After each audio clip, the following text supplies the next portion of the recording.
ሁለተኛ ቆሮንቶስ ምዕራፍ 6 ከቁጥር 16 ጀምሮ ያለውን በጌታ በኢየሱስ ክርስቶስ ስም አነባለሁ።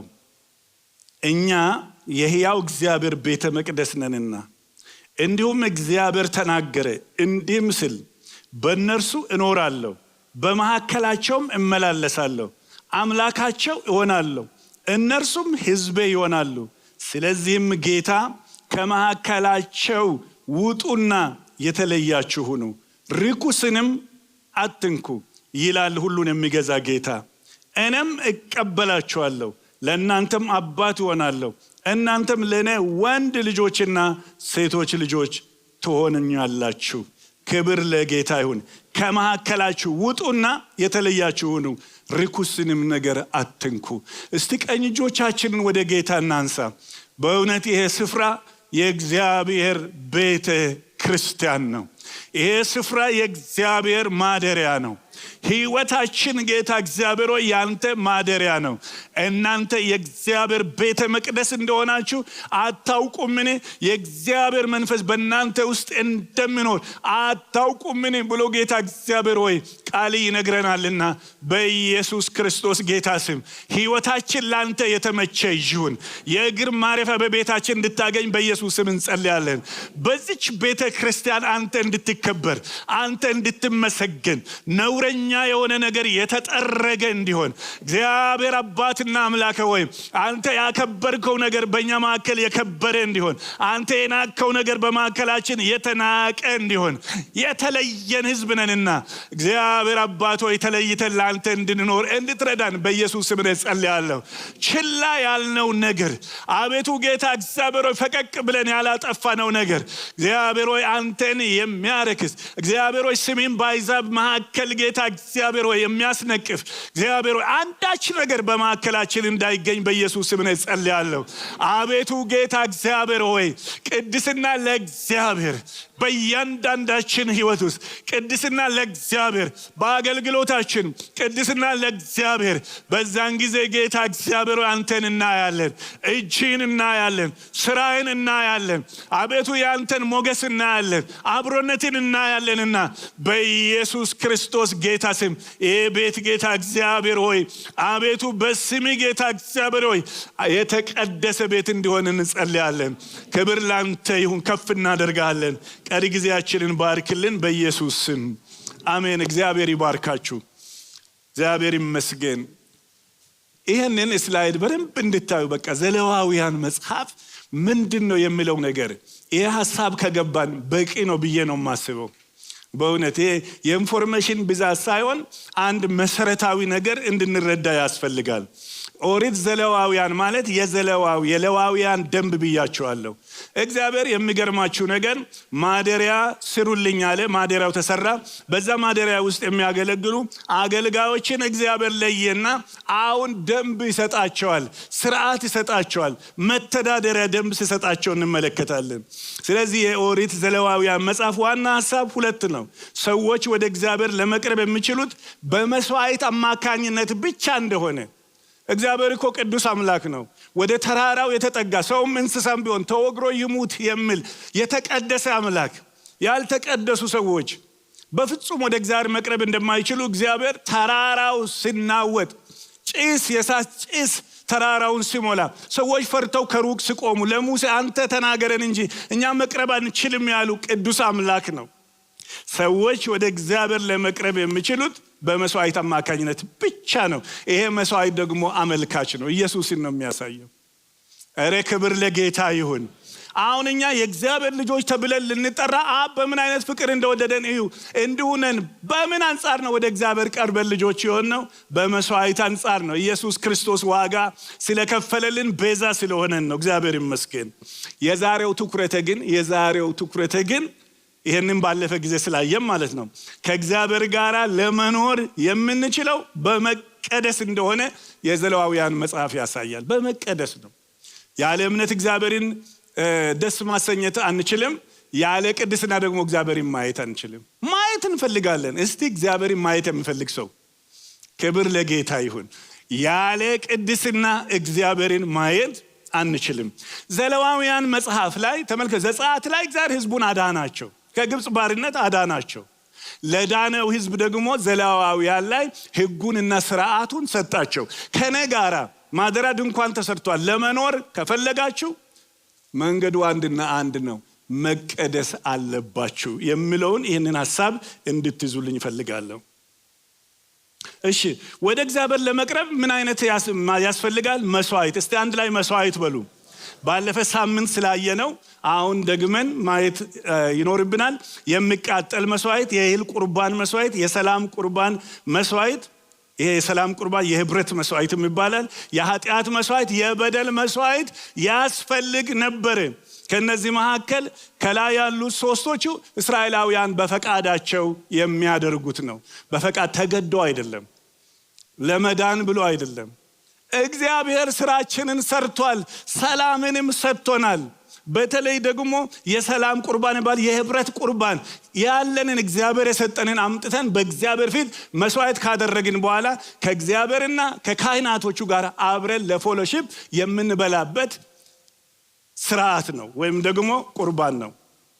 ከታች ደግሞ የኃጢአት መስዋዕት፣ የበደል መስዋዕት ከእግዚአብሔር ጋር ለመኖር ለመታረቅ፣ ለመስማማት የግድ መቅረብ ያለባቸው መስዋዕቶች እንደሆኑ እንመለከታለን። ይሄ የሰላም ቁርባን የሚለውን የደጋገምኩበት ምክንያት አለኝ። ጊዜው ከፈቀደልኝ ያው እንመጣበታለን ማለት ነው። አሁን ተመልከቱ፣ ወደ እንዴት ከእግዚአብሔር ጋር እንኖራለን የሚለው ለመነጋገር በጣም ወሳኝ የሆነ የዘሌዋውያን መጽሐፍ ዋና መሪ ጥቅስ እግዚአብሔር ሙሴን እንዲህ አለው፣ ለመላው እስራኤል ሕዝብ ጉባኤ እንዲህ ብለህ ተናገራቸው፣ እኔ እግዚአብሔር አምላካችሁ ቅዱስ ነኝና እናንተም ቅዱስ ሁኑ። ሁለት ሰዎች ሳይስማሙ አብሮ መኖር አይችሉም። ሁለት ሰዎች ሳይስማሙ አብሮ መንገድ መሄድ አይችሉም። እግዚአብሔር እኔ ቅዱስ አምላክ ነኝና ከኔ ጋር ለመኖር ከፈለጋችሁ እናንተም ቅዱሳን ሁኑ ይላል። እግዚአብሔር የተባረከ ይሁን። እባካችሁ ቅዱሳን አስተውሉ። ይሄ ህዝብ እኮ 430 ዓመት በባርነት ውስጥ የነበረ ህዝብ ነው። ከግብጽ ምድር ሲወጣ ማፕ አልነበራቸውም። የት እንደሚሄዱ አያውቁም። ቀን በደመናም ሌሊት በእሳትም ይመራቸው የነበረው እግዚአብሔር ራሱ ነው። ወደ ሲና ተራራ አመጣቸውና ሕግን ሰጣቸው። ምን አላቸው? እኔ አምላካችሁ ነኝ፣ እናንተ የኔ ህዝብ ናችሁ። አንድ የሚያውቁት አባት፣ አንድ የሚያውቁት አምላክ፣ አንድ የሚያውቁት መሪ፣ አንድ የሚያውቁት ንጉስ እግዚአብሔር ብቻ ነው። እሱ ይሁነን እስቲ አንድ ላይ። የሚገርማችሁ ነገር አንድ መንግስት ብዙ ሚኒስትሮች አሉት። ለምሳሌ ፕሬዝዳንት አለው። የዚህ ህዝብ ፕሬዝዳንቱ እግዚአብሔር ራሱ ነው። ፉድ ኤንድ ድራግ አድሚኒስትሬተር ይላሉ።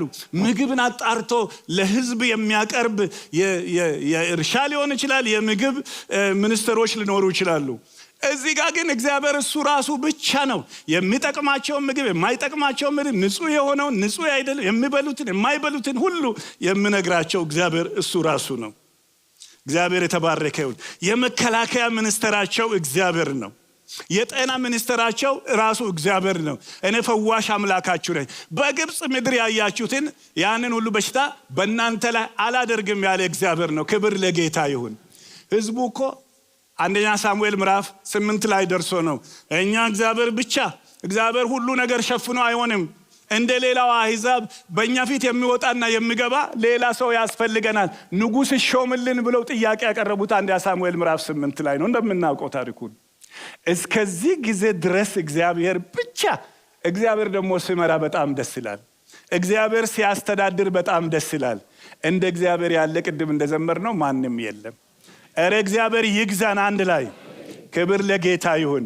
እና ይሄ እግዚአብሔር ሲነግራቸው ይሁላችሁ ሁሉንም ነገር ነግራቸዋለሁ፣ ነገር ግን እኔ ቅዱስ ነኝና ከኔ ጋራ ለመኖር ከፈለጋችሁ እንድትቀደሱልኝ እፈልጋለሁ አለ።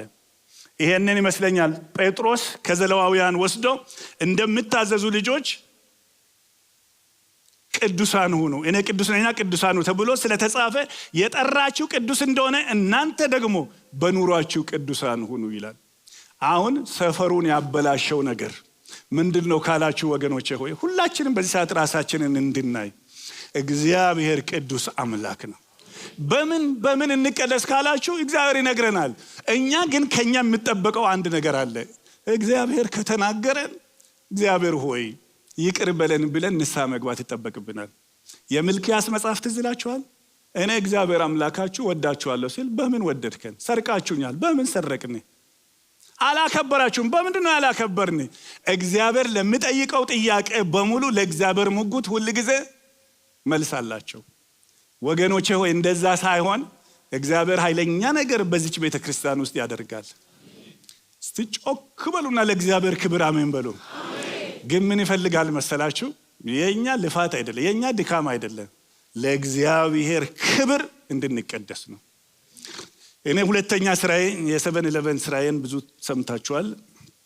ላልሰማችሁት ልንገራችሁ። ሁለተኛ ስራዬ እዚህ ሀገር ስመጣ 7-11 ስቶር ነበር።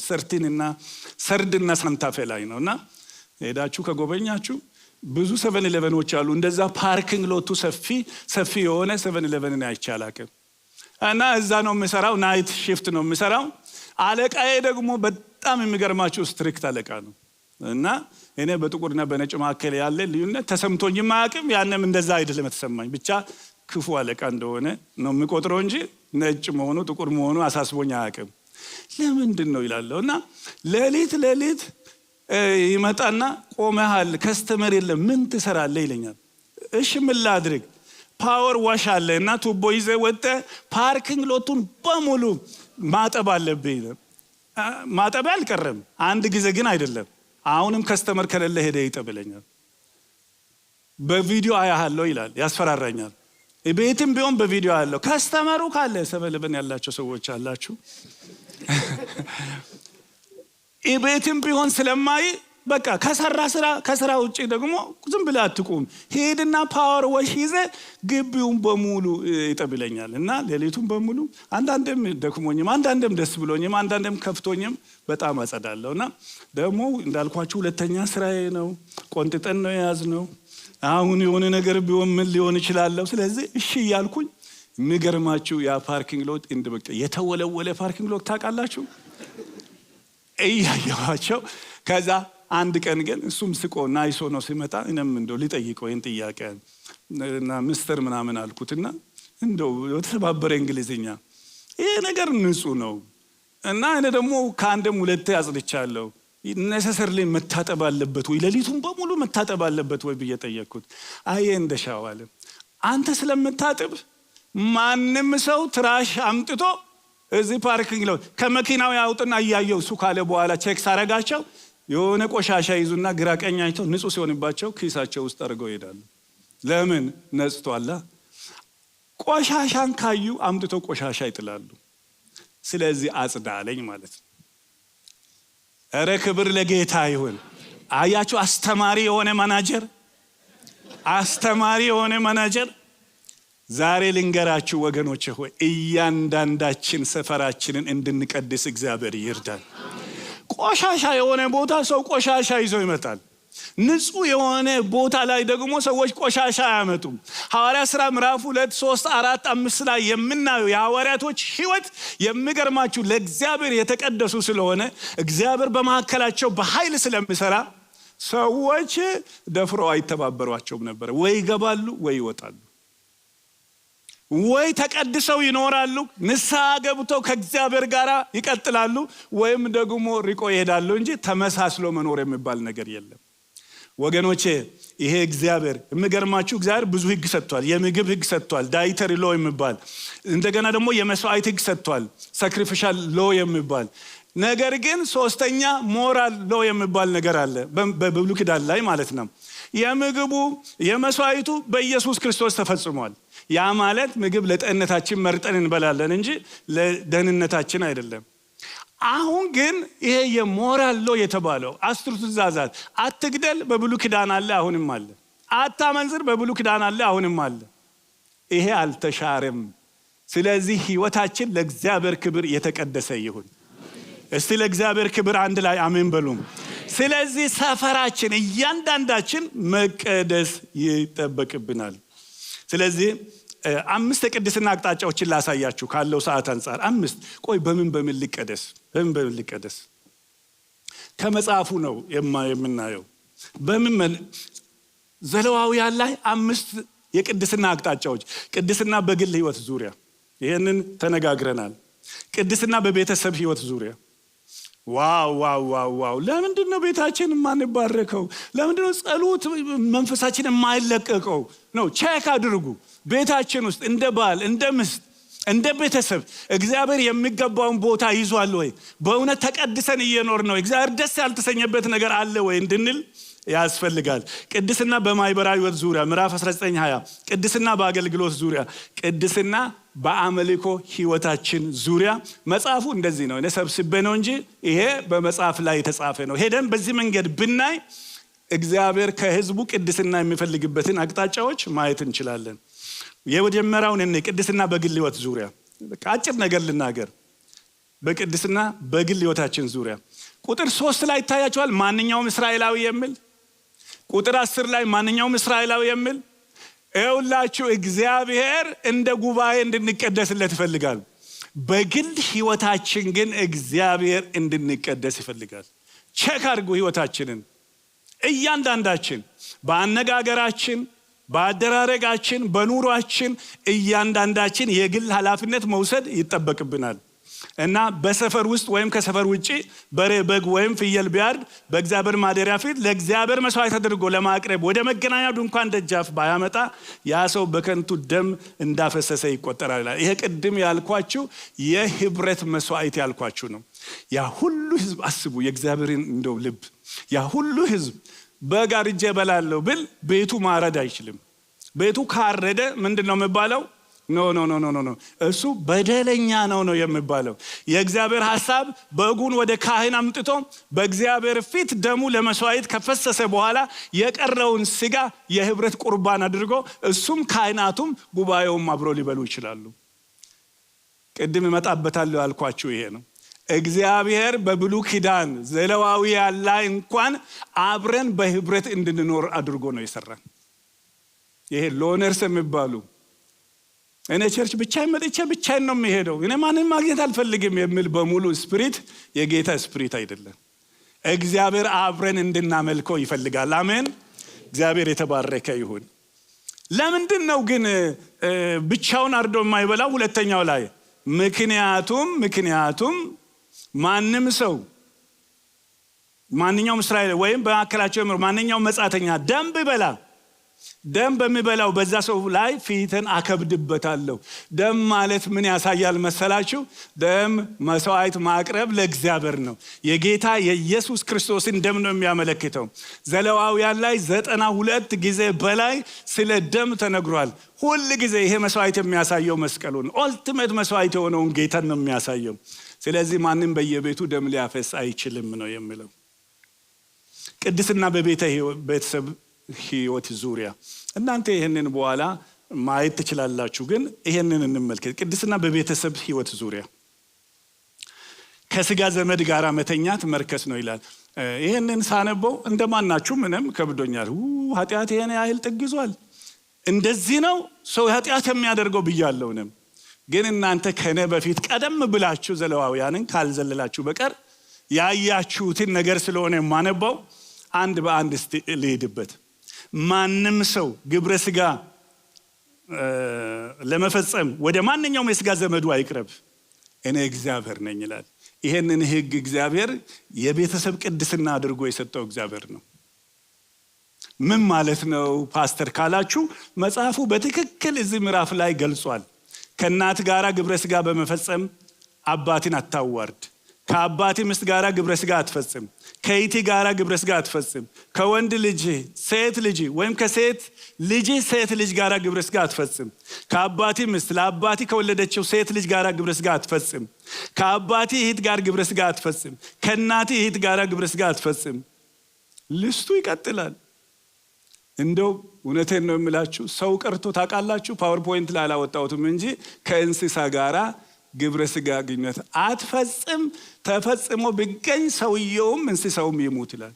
እንስሳውም የኛን አበሳ ይዞ ማለት ነው።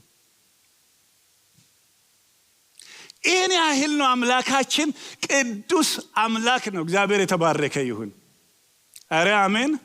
ይሄንን ሳይንስ እንኳን እንደዚህ የቅርብ ዘመድ ግብረ ስጋ ግንኙነት ፈጽመው የሚወለዱ ልጆች ችግር እንዳላቸው በሳይንስም ሰዎች ደርሰውበታል።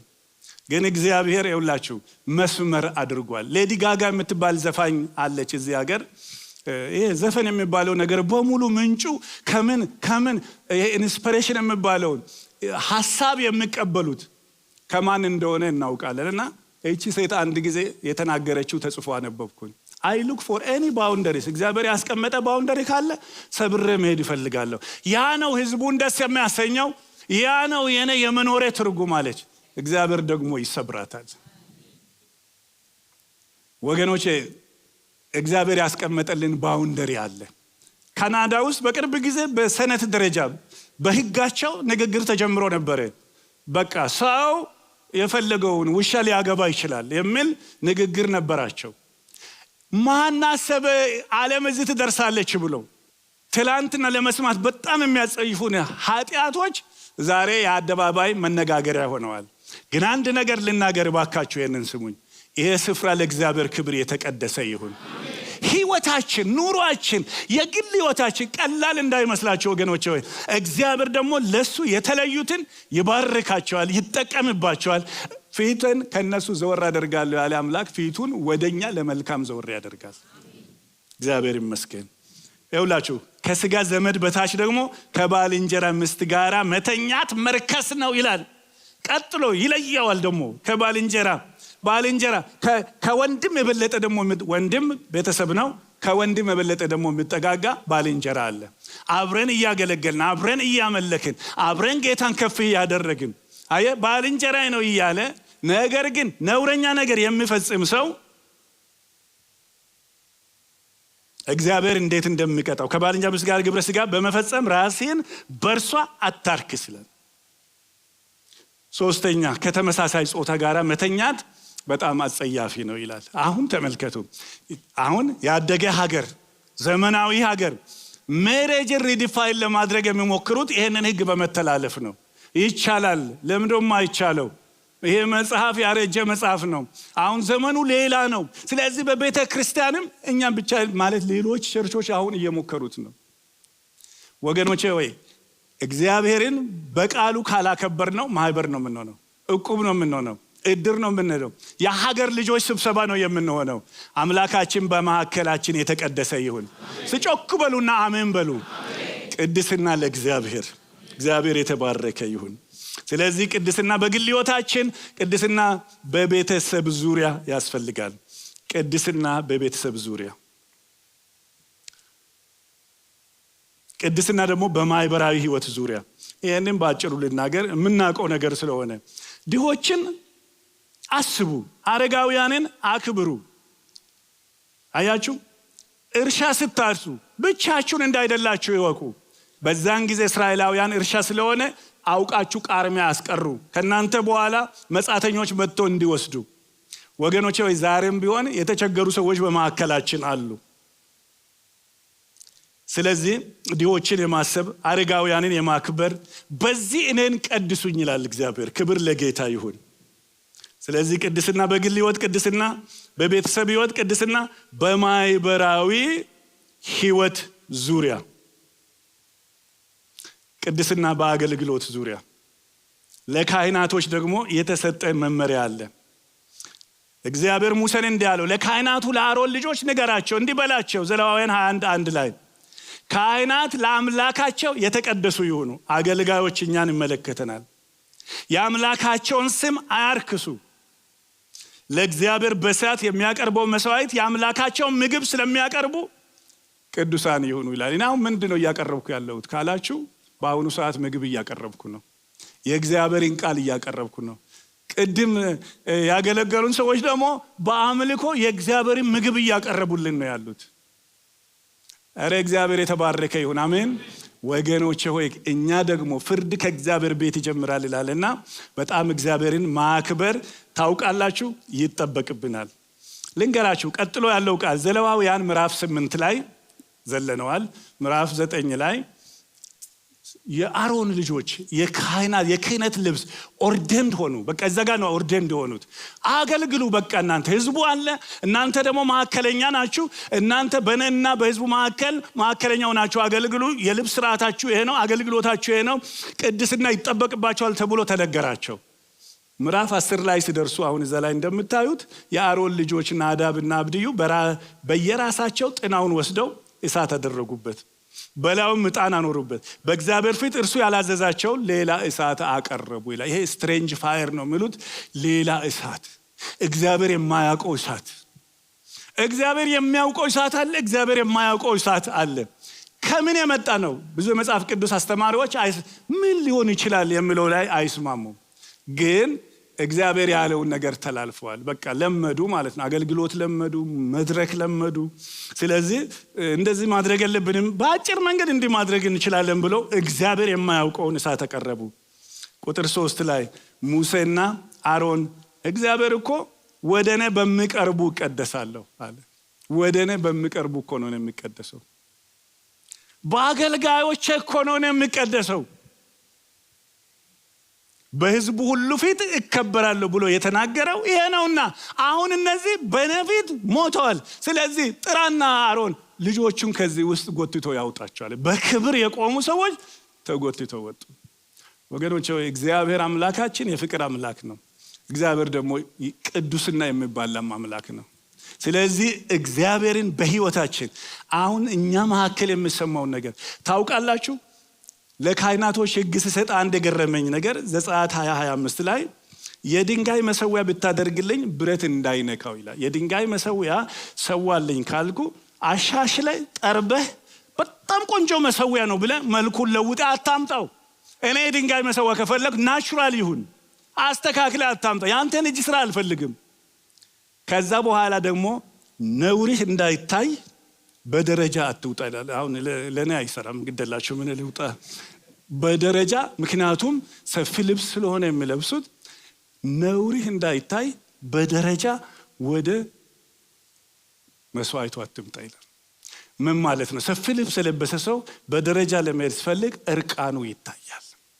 የምናደርገው ነገር በሙሉ ለኛ ጥቅም፣ ለእግዚአብሔር ክብር፣ ለሕዝቡ በረከት መሆን አለበት። ጮክ በሉና አሜን በሉ። እኔም ለብሰው ይመገበግማቸው ይሄ ልብስ ለኔ ጥቅም ነው፣ ለእግዚአብሔር ክብር ነው። እርግጠኛ ነኝ እናንተንም አያሰናክላችሁም። ካሰናከላችሁ ቴክስት አድርጉልኝ።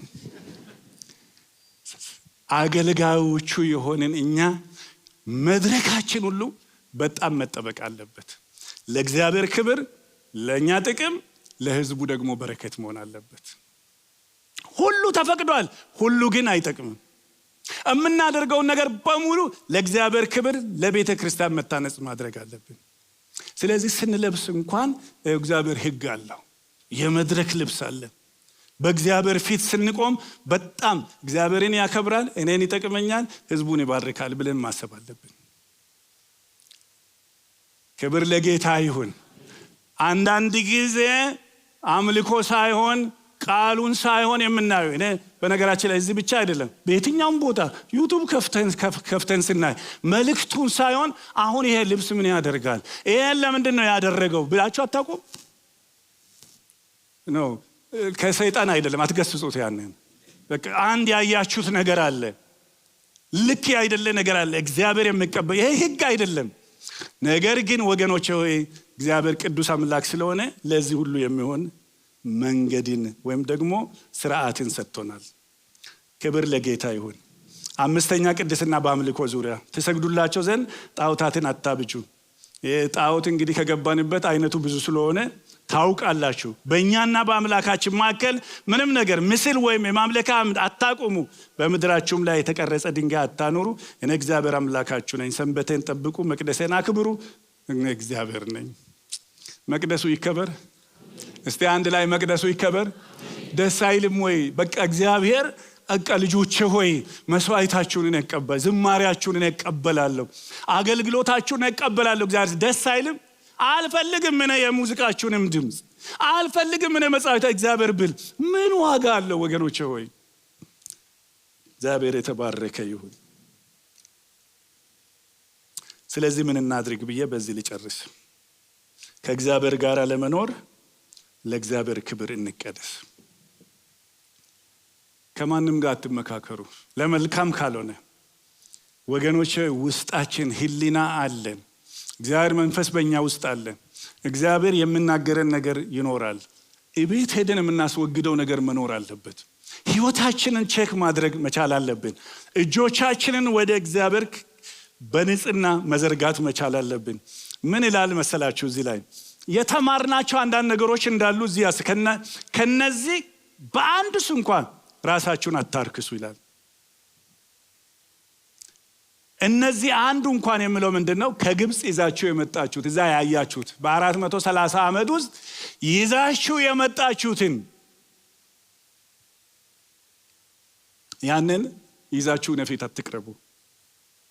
ነገ ደግሞ ወደ ከነዓን ምድር ትገባላችሁ፣ እዛ ያለውንም ደግሞ አትማሩ፣ እሱን አትዩ።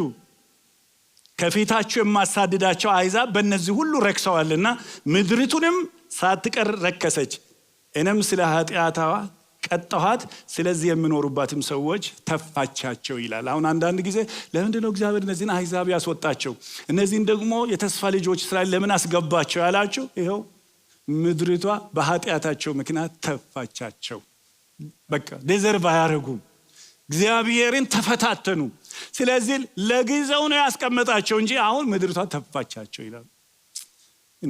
እንዴት ከባድ ነገር ነው! እንዴት ከባድ ነገር ነው! እናንተም ይላል ምድሪቷን ብታረክሷት ከእናንተ በፊት የነበረው ሕዝብ እንደተፋች እንዲሁ እናንተን ደግሞ ትተፋችኋለች ይላል። እግዚአብሔር በእውነት ይቅር ይበለን። በቃ የከበደ ህይወት፣ እግዚአብሔር ያለበት ህይወት፣ እግዚአብሔር ደስ የሚሰኝበት ኑሮ። የገንዘብ ጉዳይ አይደለም፣ የዝና ጉዳይ አይደለም፣ የሆነ ስኬት የምንለው ጉዳይ አይደለም ወገኖቼ ሆይ። በቃ እግዚአብሔር ያለበት ቤት ያስታውቃል፣ እግዚአብሔር ያለበት ህይወት ያስታውቃል። በቃ አለ በቃ ስንንበረከክ መኖሩ እስኪታወቀን ድረስ ክብር ሁሉ ለጌታ ይሁን። እግዚአብሔር በመገኘቱ ይባርከን።